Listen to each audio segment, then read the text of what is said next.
when I went to college at University of Texas and got the opportunity to be a manager there for the men's basketball team. I was there for 2 years under Coach Barnes and 2 years under Coach Smart. So I got to really experience two different staffs and see how they operate. And, while I was there, I was also trying to do NBA projects on the side, meet with scouts that showed up, see how I could help them in any way. I ended up getting an analytics internship for one summer in college in the front office for the Charlotte Hornets. And that was really my first exposure into an NBA front office and what it was really like. And it was very eye-opening, and I learned a lot. That was the summer of the Frank Kaminsky draft, actually. Okay. So I got to do a lot of stuff in helping them prep for the draft, and I got to do some scouting at Orlando Summer League back when that was a thing, and just really kind of see everything that went on behind the scenes, and learned a ton from Rich Cho, who's in Memphis now, and Chad Buchanan, who's in Indiana now. And so that was just my first experience in the front office. And after my sophomore year of college, after my junior year, I got a chance to intern with the Spurs in San Antonio. So I drove down from Austin to San Antonio for the summer and was more in operations and helping prepare for draft workouts and, with interviews for draft prospects and, just everything that kind of goes into prepping for the draft. And it's a very busy time for the front offices in the NBA, that the months of May and June. And, there's just so much going on, so much information that's required that is trying to be taken in. But getting to experience, the draft room and what it was like in an NBA war room was something that was really cool. And so after college, I actually got the opportunity to go back with the Spurs full time. And I spent 2 years in San Antonio after college in the front office, kind of in a wide-ranging position as a basketball ops assistant. It was really great because I got to be involved, have my hand in a lot of different hats, or a lot of different sections of the front office, wear a lot of hats, where some of my main responsibilities kind of consisted of salary cap and strategy analysis, kind of looking at the scenarios and what other teams might be looking to do, trying to gain a competitive advantage by trying to be a step ahead, looking at contracts, analyzing free agent markets, what trade value of players might be, and that kind of thing. I got to do a little bit of scouting as well as a lot of different operational and kind of logistical tasks there. And, the Spurs were really like a family to me. I've still talked to those guys and girls all the time, and they're great people. And, that experience was just something that I think gave me just an incredible – it was almost like I went to Spurs University, as a graduate school in what it's like in an NBA front office. So got to take in a lot, make great relationships, and really learn and gain kind of a background. So after that, I decided to join Babcock Hoops and Matt Babcock and do some writing over there and analysis, as well as some other things. I've also joined at Perspective Insight, which was started by a former NBA scout named Matt McKay, who I worked with in Charlotte.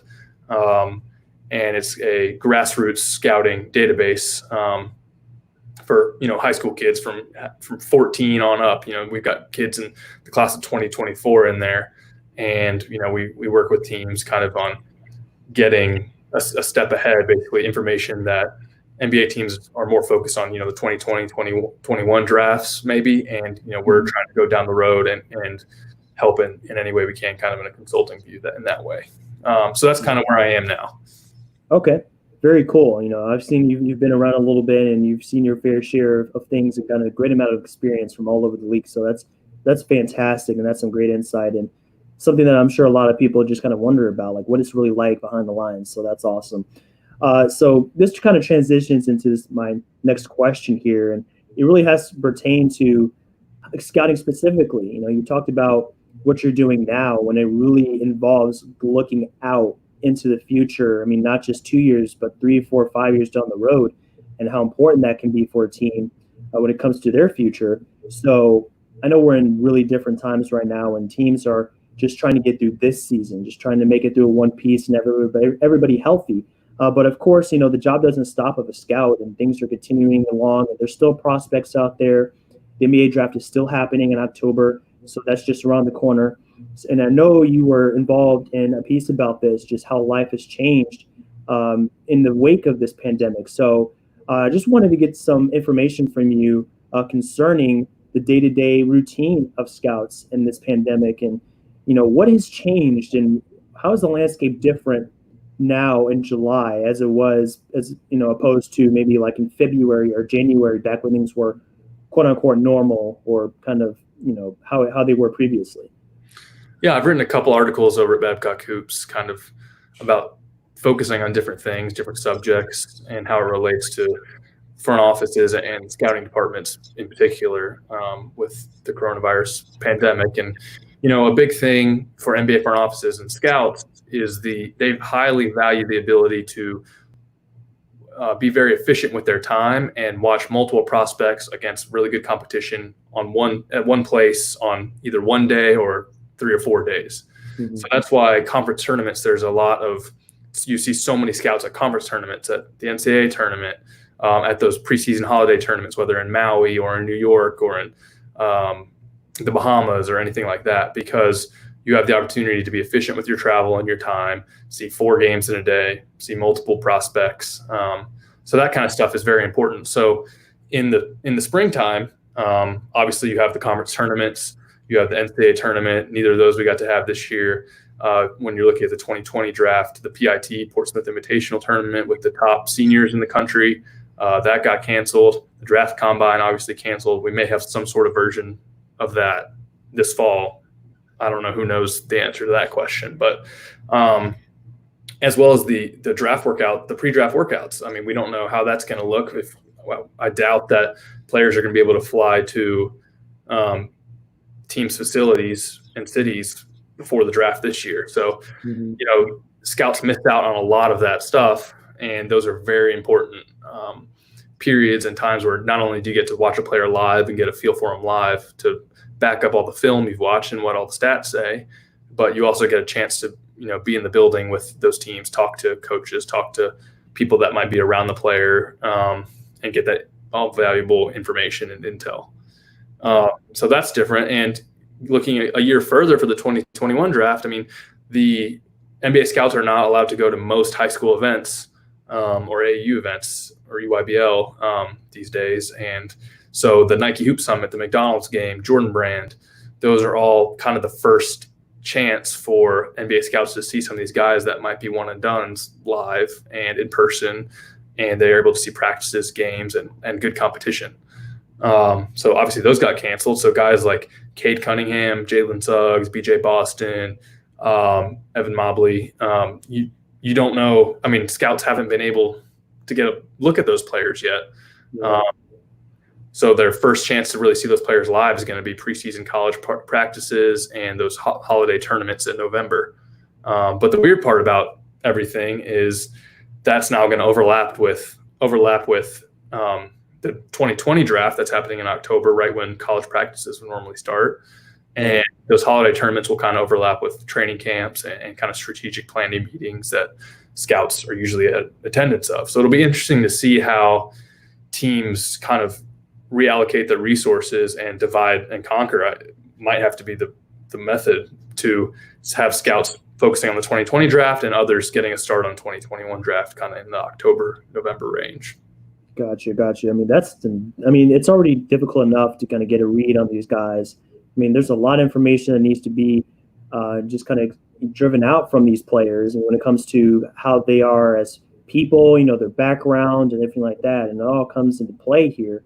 I mean, and it's just a lot of moving parts. So I can see where the challenges would come in when you're trying to evaluate these players, and these are big decisions. And you're talking about drafting a player. I mean, that's a big investment. So of course, you want to be as informed as possible before you go and make a decision like that. So it's definitely a shame that we don't have these type of events.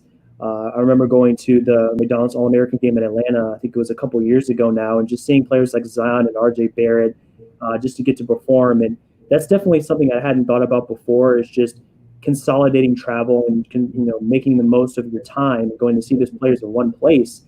I mean, that's the gold mine right there. That's hitting the jackpot with all those guys playing at one time. So that's definitely a challenge. And transitioning into another question I had, how do you think this is going to influence teams' decisions when it comes to the draft? Do you think teams are more safe with their picks as opposed to going out and getting a guy that just has a high ceiling but they don't really know much about, or maybe like in free agency, do you think they'd be less prone to make decisions because they don't know as much as about the next class coming in? Like, how do you think they're going to change the way they do these things in the normal NBA calendar, if they do at all? Yeah, I mean, with the draft, I don't really know. I mean, it's going to just kind of vary team by team, I think. I don't think there's one across the board thing with the draft that, teams might play it safe versus not. I mean, I think this prospect is this prospect, and it's not just about next year for each guy in the draft. It's a long-term investment. Mm-hmm. So I think with the draft, I don't think, while the information gathering process is extremely different, I don't think team philosophy on drafting or being safe with a pick versus being aggressive with a pick will change that much from normal, just because it's not just about this next year. It's about the future when hopefully things are back to normal. Free agency-wise, though, I think you'll see a lot of player options get picked up for guys that, are kind of uncertain about what the future looks like and want to guarantee some money. I think, teams are going to be wary with their cap room and their long-term deals. I think you'll see a lot of short-term deals just because some players might believe that they can get a lot of money in the following season when there's a lot more teams and a lot more space. And teams are going to not want to lock into long-term things because they don't want to, get in a position where they're stuck, where maybe the cap drops so much and the tax drops so much that they don't have cap room that they originally planned, or they're in the tax and they can't get out of it in a year from now because they signed guys to long-term contracts irresponsibly. So I think you'll see a lot more short-term contracts this year. Maybe teams being a little bit tighter with money. You might see some players get squeezed out and a lot more minimums handed out. Mm-hmm. We'll see. I mean, it's hard to predict anything that happens right now, but that's what I would think would kind of be an effect of all this. That's the kind of train of thought I had too. It almost goes against the entire mindset in the NBA and how people have operated in the past. I mean, just looking back, you see all these players previously in years past, maybe a Jimmy Butler that comes to mind, or someone like that, they had an offer made to them, but they felt like they're worth more, so they bet on themselves. That's a phrase that I've seen kind of really make a rise in the past few years. I don't know if, kind of going to your point, I don't know if we're going to see as much of that, guys betting on themselves and just saying well, I know I'm worth more. Let me go out and prove to these guys that I'm worth $20 million a year instead of $8 million a year. And I'm sure a lot of guys would like to bet on themselves, but with what we're going through right now, that's something that's out of our hands. It's really just something that, we couldn't have foreseen coming.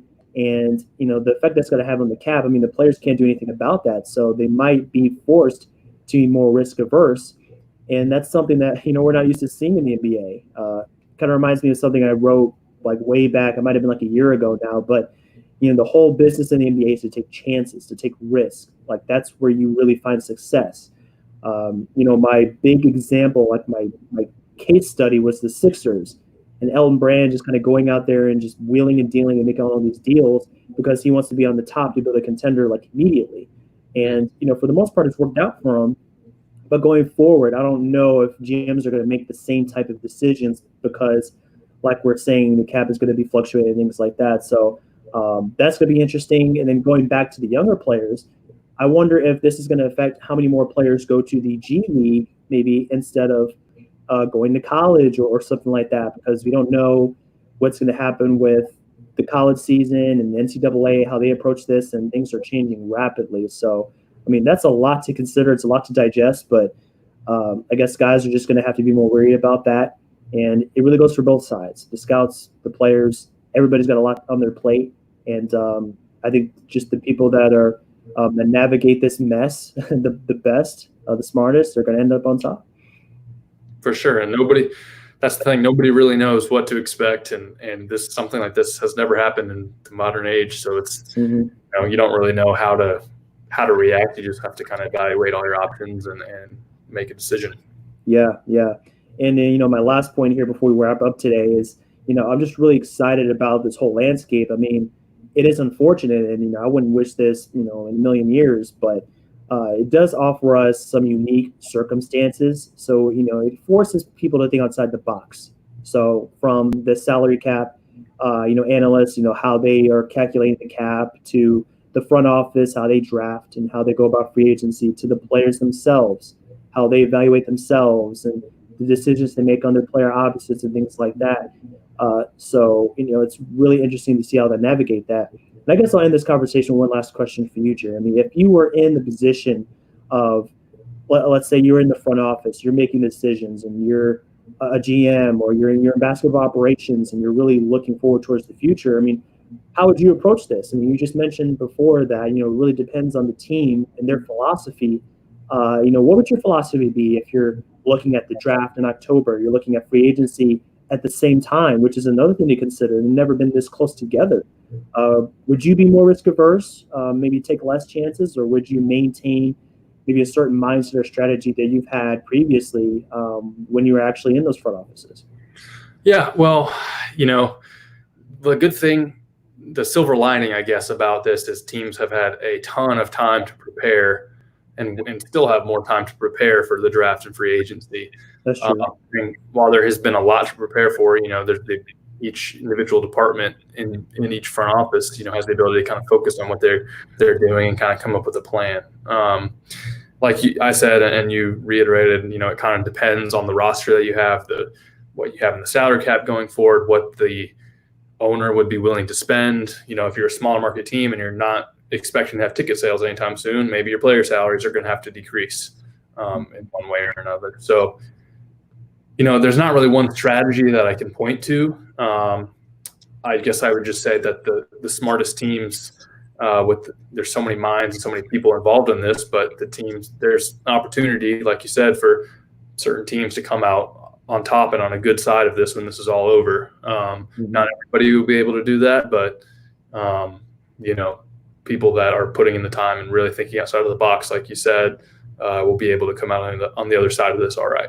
Absolutely. So, I'd love to hear your story and exactly what you were a part of in those front offices, and it's been great for the listeners, I'm sure, as well. So I really appreciate you taking the time to do that and taking the time to join me on this episode. It's been a lot of fun, and really enjoyed getting to know you a little bit better and how you're approaching this whole pandemic mess here. So thanks again for joining us, and I'm really interested to kind of see how things kind of work out for you going forward with Babcock Hoops. So I'll definitely be following them some more.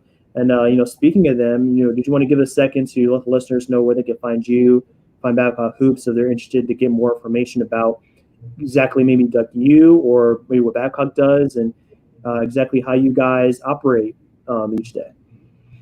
Yeah. At BabcockHoops.com, you can find us there. We've got a good team that's writing articles. We've been releasing videos now during the pandemic. We've had some Q&As with draft prospects. That's been a fun one. We've got a guy doing scouting breakdowns of draft players as well, and video breakdowns. So that's been great. I've been writing articles over there. I'm also over at Pro Insight. If you want to check that out, if you're looking for Q&As with kind of high school kids, top guys. We've talked to Jonathan Kuminga. We've talked to Jabari Smith, Matthew Cleveland. Not Matthew Cleveland yet, but Jaden Bradley, who's a 2022 kid. A lot of guys that are names you're going to know about down the road. So that at Twitter, you can find me at Jeremy Berman 32, and I'm tweeting there. And then hopefully once we get basketball back, I might be back on the road doing some scouting as well. So nice. That's where you can find me. Nice. Well, wish you the best, Jeremy, and everybody that's listened here. Thanks to you for taking your time to tune in. And as always, we'll be back real soon next week with some more NBA breakdown, and we'll get into the power forwards of free agency and some other topics here as the NBA season fast approaches. So thanks again, everybody. I hope you enjoy the rest of your day, and we'll be back real soon here at Business Casual, breaking down the game. So until then, see you soon. And that's about it, Jeremy. Sorry for the rough opening there. Kind of botched things, at first, but no, you're good. You're good. Clean things up towards the end. It happens.